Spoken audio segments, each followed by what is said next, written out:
ในระยะผ่านมาก็คือปัจจุบันการจะตั้งปฏิบัติเวียกงานรับประกันเทคนิคอยู่กองพลที่3ห้องเทคนิคแม่นได้เอาใจใส่คุ้มครองทางด้านจำนวนคุณภาพการประกอบครบสุดและคุ้มครองทางด้านพื้นฐานเทคนิค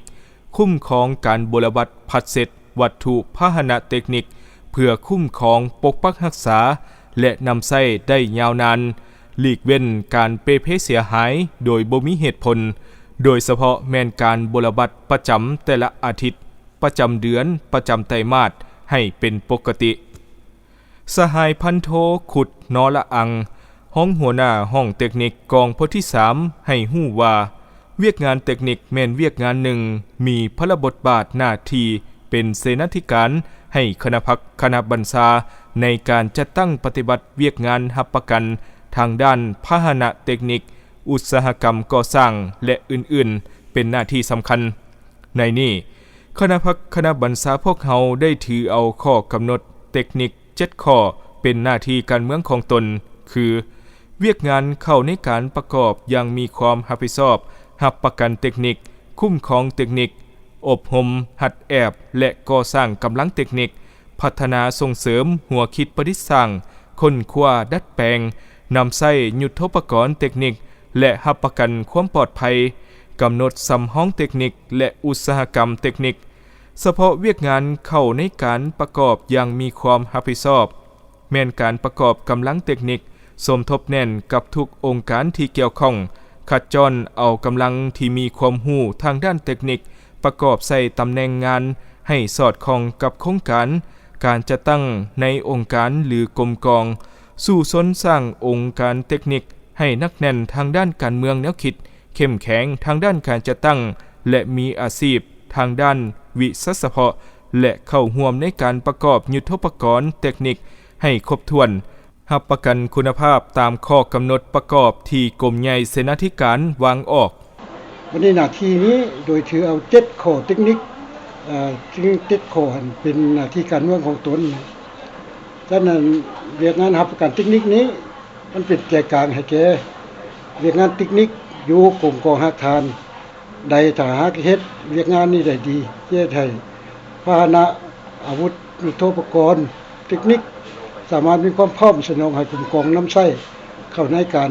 ปฏิบัติหน้าที่การเมืองของตนอย่างมีประสิทธิภาพอันคุ้มครองเทคนิคนี้เป็นผู้บัญชาแต่ละขั้นต้องได้ชี้นำองค์การเทคนิคเฮ็ดเวียกคุ้มครองเทคนิคอย่างหัดแน่นกำให้ได้ยุทโธปกรณ์ทั้งชนิดจำนวนคุณภาพ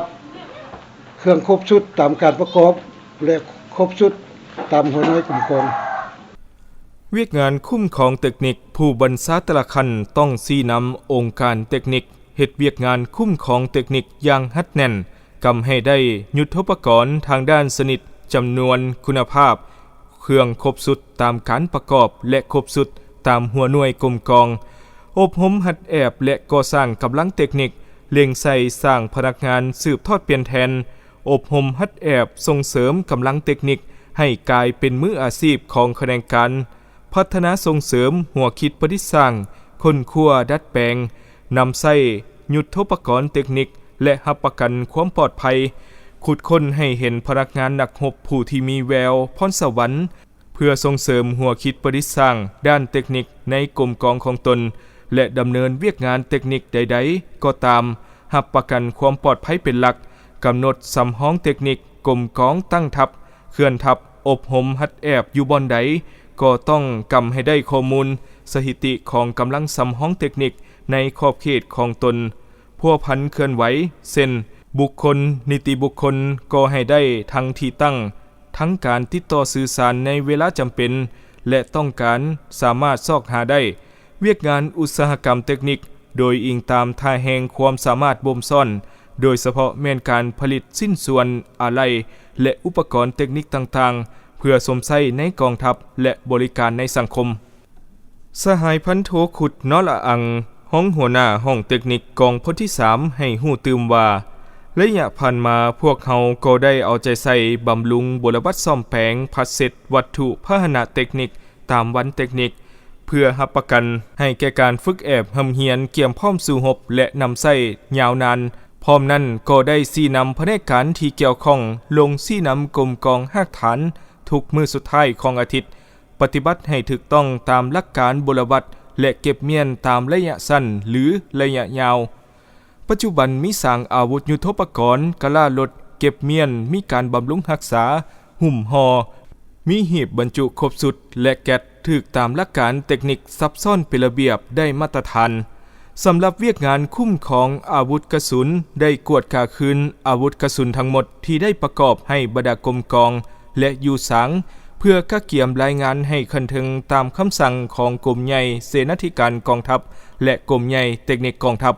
ซึ่งสามารถรับประกันเฮ็ดให้การฝึกแอบหำเฮียนเกี่ยมพร้อมสู่รบและนำใช้วัตถุเทคนิคยุทโธปกรณ์ได้ยาวนาน